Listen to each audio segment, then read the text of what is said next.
Hello students, hope you all are fine. Let us begin today's class with voltage source inverter control. Variable frequency and variable voltage supply can for inductor motion control can be obtained either from VSI or from the cycloconverter. First we will study regarding VSI drives. Voltage source inverters, let me share the screen.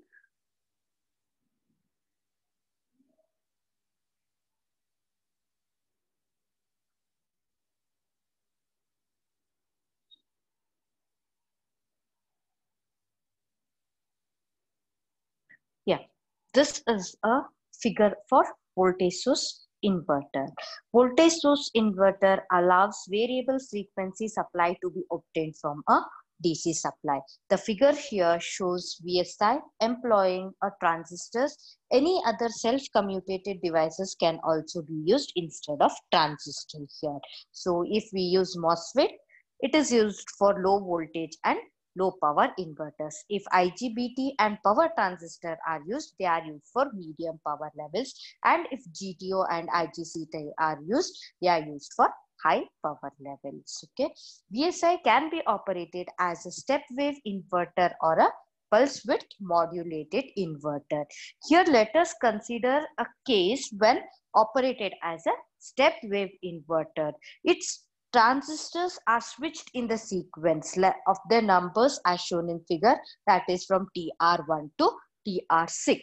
So the time difference for each commutation will be T by 6, and each transistor here it is kept on for a duration of T by 2, where T is the time period for one complete cycle. Here the waveforms are also shown here.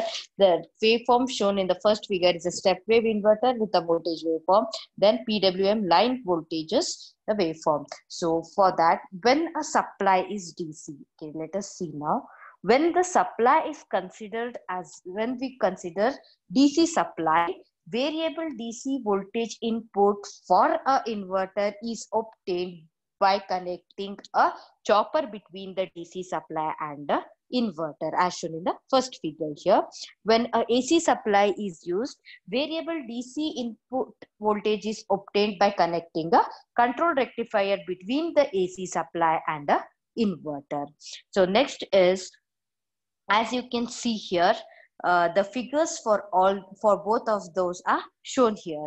As you all can see in the figure, for all the drives there is a capacitor connected. So this large electrolytic filter capacitor C is connected in DC link to make inverter operation independent of rectifier or chopper and to filter out the harmonics in the DC link. Inverter output line and phase voltage are given by the following equation. So first one is the phase voltage. VAB is given by 2 root 3 by pi into VD. Then sine omega t minus 1 by 5 sine omega 5 omega t minus 1 by 7 sine 7 omega t plus 1 by 11 sine 11 omega t. Then plus 1 by 13 sine 13 omega t. These are in the Fourier series. Then line voltage is given by 2 by pi Vd sine omega t plus 1 by 5 sine 5 omega t plus 1 by 7 sine 7 omega t. The RMS value of the fundamental phase voltage is given by V is equal to root 2 pi into Vd.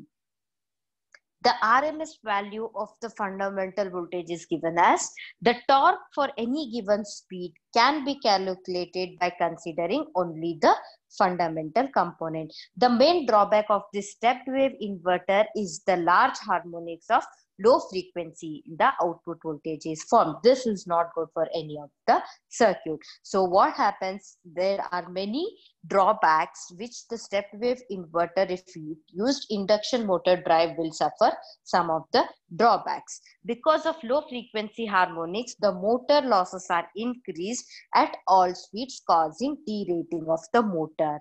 This is the first drawback. Second one is motor develops pulsating torque due to 5th, 11th, 7th and 13 harmonics, which causes jerky motion of the motor at low speeds. Harmonic content in motor current increases at low speeds. Harmonic content in motor current increases at low speeds, then the machine saturates at light loads at low speeds due to high V by F ratio.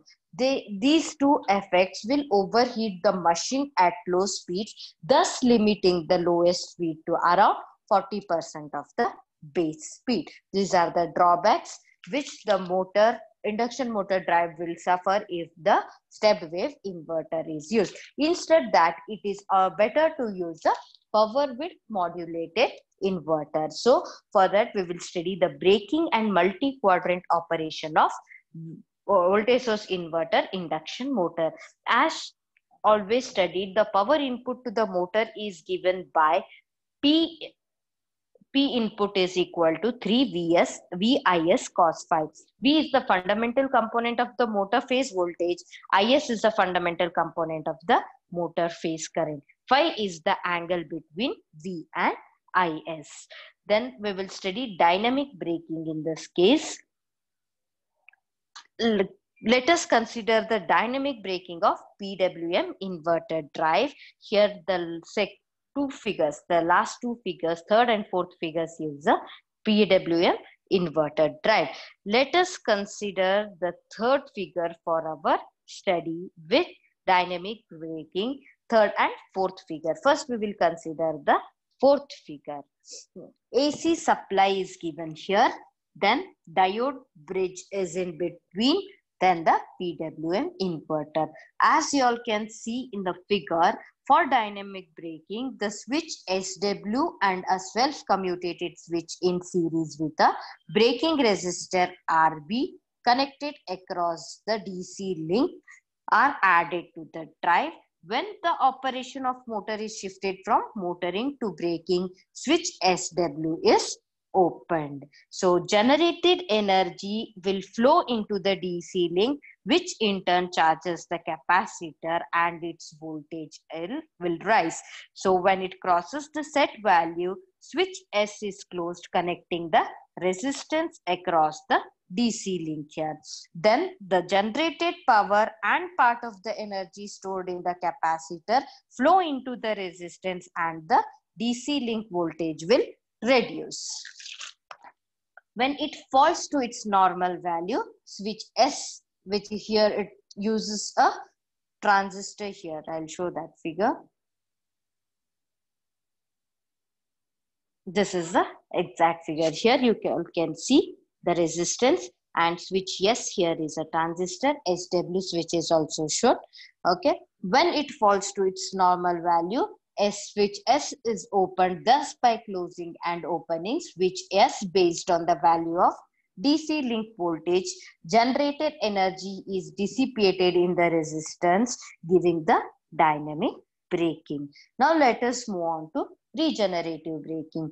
Let us first consider the regenerative braking of the PWM. So first we will consider the last figure here, third and fourth figure only. When machine operation shifts from motoring to braking, the current ID here reverses and flows into the DC supply, feeding the energy to the source. The drive which is shown here in the third figure have already the regenerative braking capacity. In the figure C and D, for regenerative braking, the supply to the DC link must be transferred to the AC supply. When the operation shifts from motoring to braking, current ID reverses, but VD remains in the same direction. Thus, for regenerative braking capability, a converter must be capable of dealing with the DC voltage of one polarity and DC current in the either direction. This can be achieved by dual converter, but it was employed in the past. Nowadays, the recent drives uses synchronous link converter. So because it takes sinusoidal current at unity power factor from the AC source during both motoring as well as the braking operation, Thus, while its performance is superior to as that of the dual converter, this has been widely used. So a regenerative drive with a synchronous link converter as shown in the figure here. So the inductor LS and PWM inverter will constitute a complete synchronous link converter. PWM inverter 1 is operated to produce a voltage V1 of required magnitude and phase and with the low harmonic component. So the current source IS is nearly sinusoidal and in phase with the voltage source voltage Vs for motoring action, and for braking action the current source IS is out of phase for braking, 180-degree out of phase for braking. So this both operation gives the unity power factor. When the drive is operating in steady state, power supplied by synchronous link converter must be equal to the power taken by the PWM inverter 2 as shown in the figure here. Since these two circuits, PWM inverter 2 as well as synchronous link converter, the complete circuit, as these two circuits are independent of each other, this can be achieved by providing a closed loop converter control of the DC link voltage. So how does it work? When the power supplied by SLC to the DC link here equals the power taken by the PWM inverter 2, no energy will be supplied or taken from the capacitor C. Its voltage will remain constant, that is will be equal to the reference value which is VD star here. If now the load on the induction motor is increased and the power taken by PWM inverter 2 from the DC link will be higher than the power supplied by the synchronous link converter. Hence, the capacitor voltage VD will fall below the reference value VD star. The closed loop voltage control will increase the value of source current IS, and therefore supplied power supplied to the DC link. Hence, the DC link voltage will be brought back to the reference value. Since synchronous link converter works as a boost converter here, the closed loop control of DC link voltage provides the drive with right through capability against the voltage sag and voltage swell. So when AC source voltage falls, the closed loop voltage control maintains the DC link voltage constant by increasing the source current IS. Thus, the motor continues to provide with the constant voltage and therefore produces same maximum power and torque. Now let us move on to 4-quadrant operation. 4-quadrant operation can be obtained by any drive with braking capability. A reduction of inverter frequency to make synchronous speed less than the motor speed transfers the operation from quadrant 1 to quadrant 2 here.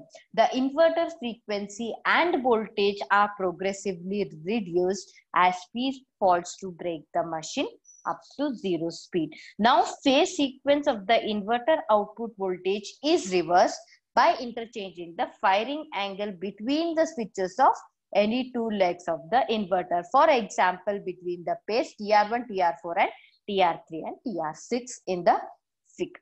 This transfers the operation to quadrant 3. The inverter frequency and voltage are increased to get the required speed in the reverse direction. So now let us move on to closed loop speed control and converter rating for VSI and cycloconverter induction motor.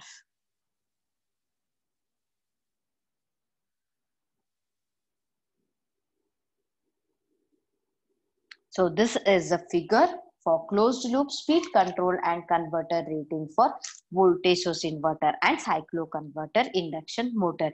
It is similar to closed loop speed control as seen in the previous class. So it has an inner slip speed loop with a slip limiter and outer speed loop. For a given current, the slip speed remains constant and the inner slip speed loop also functions as an inner current loop as in case of closed speed loop control. The inner slip speed also ensures that the motor will operate between the synchronous speed and the maximum torque for any frequency ranges as shown in this figure. The drive here uses a PWM inverter fed from the DC source, which has a capability of regenerative braking and 4-quadrant operation. The drive operates in this way. First, the speed is processed through a PI controller and slip generator. Here, PI converter is used to attenuate the noise and have a steady state accuracy. The slip speed regulator sets the slip command as omega S1 star. This value is to be set in such a way that the inverter current should be set within the permissible value.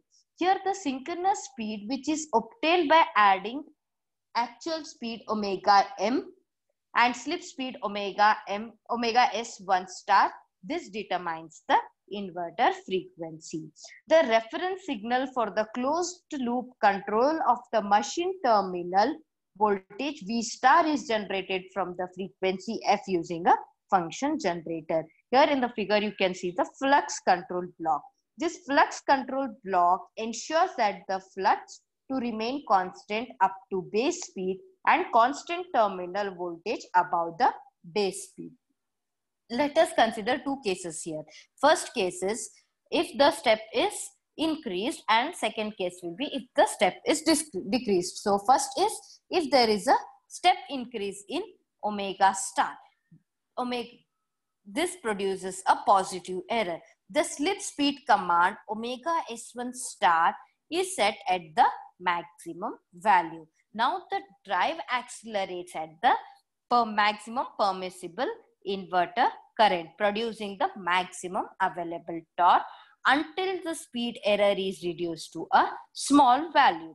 The drive finally settles at a slip speed for which the motor torque balances the load torque. Now let us see what happens if the step is decreased. A step decrease in speed command produces a negative speed error here. The slip speed command is set at the maximum negative value. Now the drive will decelerate under regenerative braking at the maximum permissible current and maximum available braking torque until the speed error is reduced to a small value. Now the operation shifts to motoring and the drive settles at the slip speed for which the motor torque will be equal to the load torque. When the fast response of the machine is required, the maximum slip can be set to SM because induction motor can carry current several times the rated current during transient operation for short duration. So till now we have studied regarding voltage source inverter and its control. Next we will move on to variable frequency control from a current source.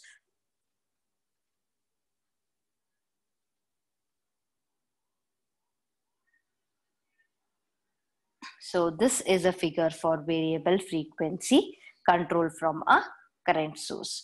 Till now, the control of induction motor through variable frequency voltage was considered. Now, the control of induction motor through variable current source is being considered here. So when you see this figure, in this above figure, let us replace the voltage source by a current source. Then the current IR dash will be equal to XM into IS divided by square root of RR dash by S whole square plus XM plus XR dash by star dash whole square. Now torque T is equal to 3 by omega ms IR dash square RR dash by S, which will be equal. Now in the torque equation, substitute the value of IR dash, you get this equation 3 by omega ms IS square XM square RR dash by S divided by RR dash by S whole square plus XM plus XR dash whole square. Then IM square will be equal to RR dash by S whole square plus XR dash whole square. So from the figure above, you can find the current in XM branch. So how to find the current in the other branches? Resistance of the other branch divided by the effective resistance into the current of the other branch. So you get this equation RR dash by S whole square plus XR dash square. Then divided by RR dash by S square plus XM plus XR dash whole square into IS square. Then let us substitute the slip for the rotor frequency. SF forms the rotor frequency RR dash by SF whole square plus 2 pi LR dash whole square divided by RR dash by SF whole square plus 2 pi LM plus 2 pi LR dash whole square into IS square. So motor speed torque curves for these value of IS and natural speed torque curve which corresponds to the operation at rated flux is as shown in this figure. For the given value of current IS, the operation of the dotted line represents here the natural characteristics, and the characteristics above the natural will represent the flux with the higher rated value, and the values below the natural characteristics will represent the operation when the rated flux is when the flux is lower than the rated flux. When the motor operation is operation lower than the natural characteristics occurs when the flux is less than the rated flux. From the equation of Im here, the relationship between Is and rotor frequency is obtained, which is shown in the second figure here. Drive has to be operated in such a way that the relationship is maintained between the stator current Is and rotor frequency SF when frequency is changed to control the speed. When the motor is operating at constant flux, the operating points are located on the parts of the speed torque curve, which gives the unstable operation with most of the loads. Hence, closed loop control at this stage is mandatory. Since motor is constrained to operate at a constant flux, its steady state behavior is identical to variable frequency voltage source. Thus, at given slip speed, the motor draws a constant current and develops a constant torque at all the frequency levels. From 0 to base speed, motor operates in constant torque mode. At base speed, either rated machine voltage is reached or variable frequency current source voltage saturates. In either of these cases, machine operates at constant terminal voltage above base speed, providing constant power mode. Variable frequency current supply is provided by the current source inverter. So current source inverter, we will see here, this is a figure for current source inverter. A thyristor current source inverter is shown in the figure. Here capacitors C1 to C6 and diodes D1 to D6 are provided to commute the thyristors T1 to T6. Thyristors are commuted here with the phase difference of 60 degree in a sequence of their numbers, that is T1 to T6. Here inverter behaves as a current source due to the presence of large inductance LD in the DC link, the fundamental component of motor phase current from the waveform. Here you can see the equation is obtained as Is is equal to square root of 6 by pi into Id. For any given speed, torque can be controlled by varying the DC link current Id by changing the value Vd. Therefore, when supply is AC, control rectifier is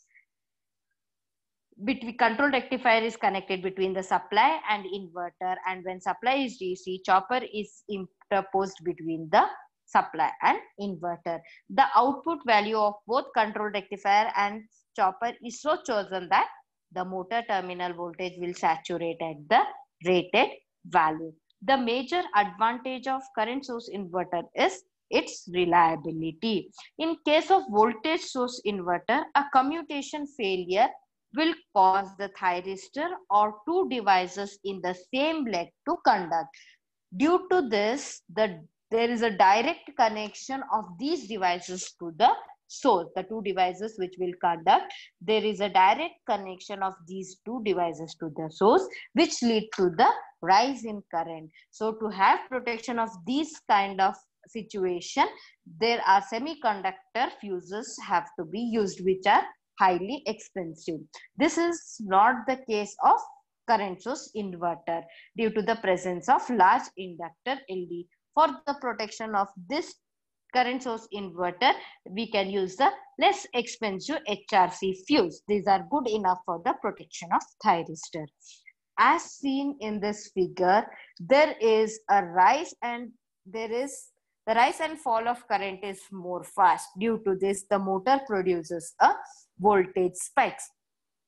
Therefore, motor with the low leakage reactance is used.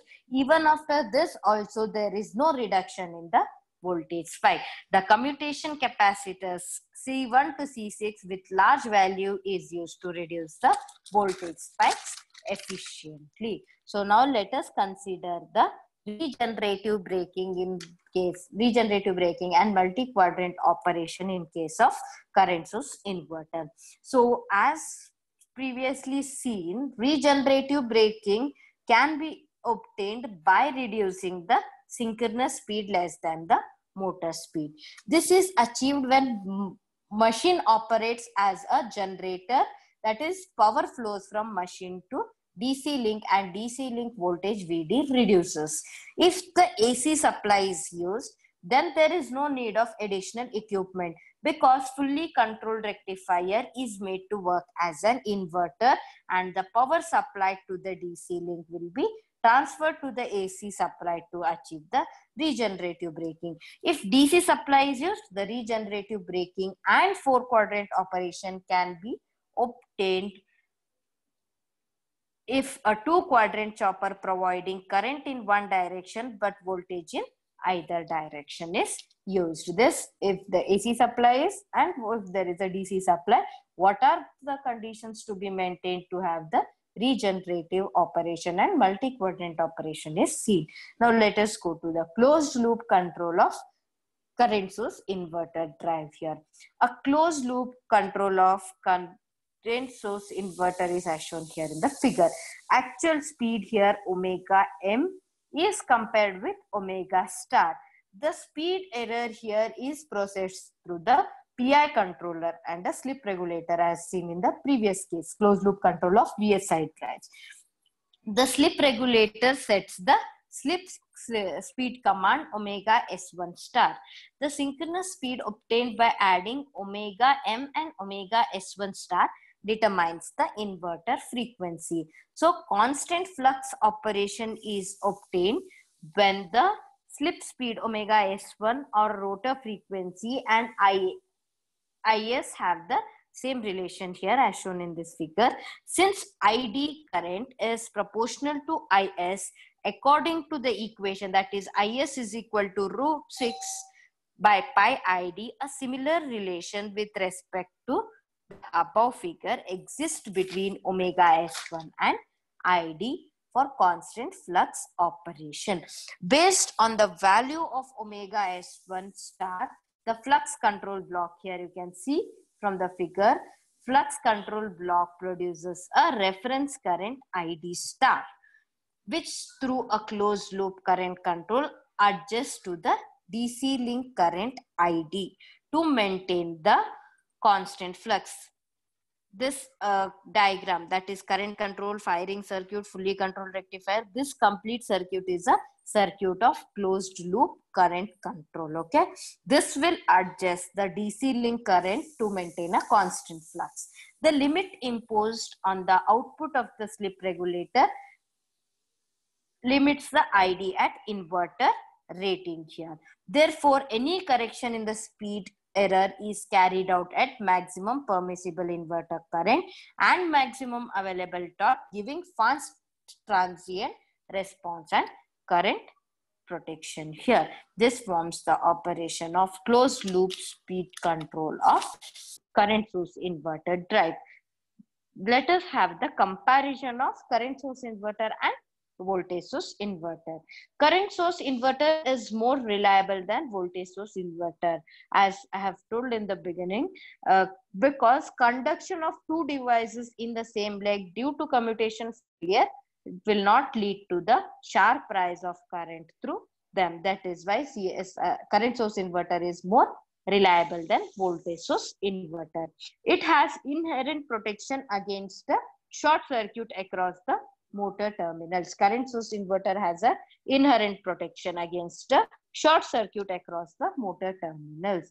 Because of large inductance in the DC link and large inverter capacitors, current source inverter drive has higher cost, weight and volume, lower speed range and slower dynamic response. Current source inverter is not suitable for multi-motor drives here. Hence, each motor is fed from its own inverter and rectifier. But multi-motor drive operation is always possible in voltage source inverter. A single converter can be used to feed a number of voltage source inverter motor systems which are connected in parallel. These are the comparison of voltage source inverter and multi and current source inverter. This will end the class today. Let us conclude the class today and we will continue with the next class, that is we will move on the protection against the single phase induction motor or single phase induction motor drives. Okay.